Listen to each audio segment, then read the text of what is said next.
मुश्किल कथा और हो मेरा कुछ होगा जीती अदिति यो अच्छा मुश्किल कथा कोई कौन जो बाबा अच्छा जीती का करा किना करो ये हो के बकवा जो बया बाबा कथा तो बहुत कुछ तो यो आपको कथा ओ कोई बकवा जो कथा जीती का करा बेटा एडी लेमा बहुत आमायार आमामो नोवाला कुकी लगा गिडिया का दे से भूले के बाबा बोल बेटा ए बेटा एमा से तीर सेटर गोड कना हारे दोनों ती ए बेटा ना कोई तक सेटर कना एबा और पर जाना के टोल को बाग हुई कंतमा आगे और मेरे के हट के टोल बाग हुई करा देखन यो बहु महीने लगे तो ए बेटा जीती का करा ए बेटा ये बहुत वहां पे पहले हजार से ना करा नहीं तो क्या उड़ा रहता है करा तो यो काय मेरी क्या आजार चलाओ कना बहुत बेटा आमायो और मेरा मामा नोवाला कुकी लगा गिडिया का दे ना निकलना आ बाबा तो एक कथा के ले या वो ऊपर नहीं तो क्या उड़ा कहा कना वेटिंग को धारे ने गिट्टी लगा छवा केते आना बिना ए यो आते करने को सला खटी जोटा नो यो और एक कथा रोल करा से आम मेरे का रोल करा एक भागी की ठिकाना कर रहे हो आम के मामो सा मिसा के बहुत रो आखिर में लगा दूं कर दिया ए यो आई तो क्या नहीं गलती लिया और काकी आयो का मैंने तीसरा उहिर में यूं हेलन बेटा है आम तो जनाब आया बोगा खाओ ने दो के आम भी दिमाग से वाले बेटा है अमर कथा ते दुर्लभ की दुर्गा तो है नहीं तेज भागी उदुक भागी कथा बुदो आदि जायो अरे अमर कथा जो ने का रो सावधान नहीं हो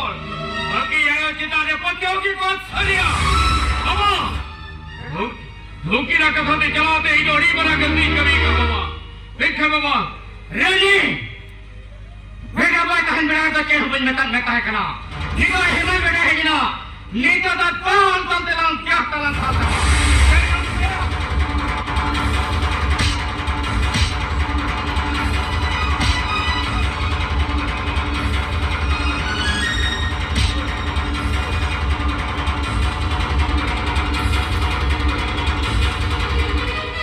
रेडी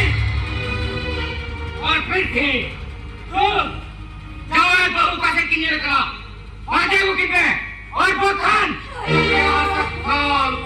आयो ना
Apa ada 2 minit.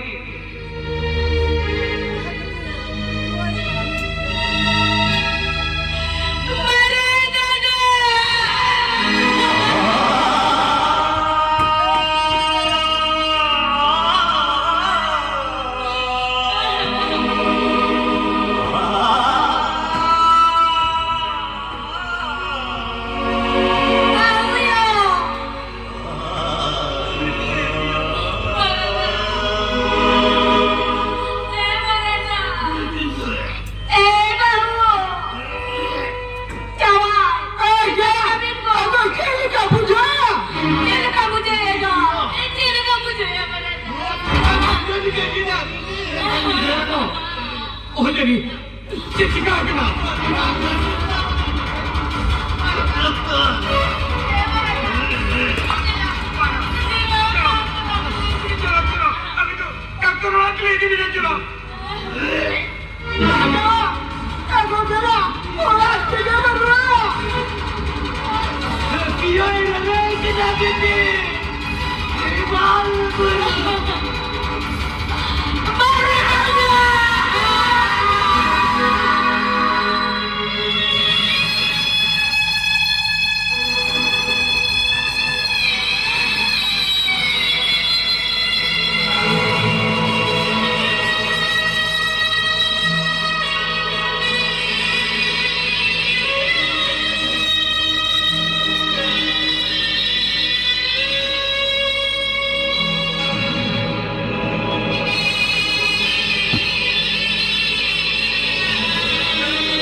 हेलो बेटा जवाई दो नापाय तो भाई कहे बेटा हेलो चलो मामा चलो एको ने ताल बिचरो एको तेले को ते दो व्यक्ति के मुझसे नो ಅದು ತೀಸನು ಉಂಕ ಬಾಂಗ್ಲೆ ಯಾಕೆ ಕಷ್ಟ ಬಿನಗೋ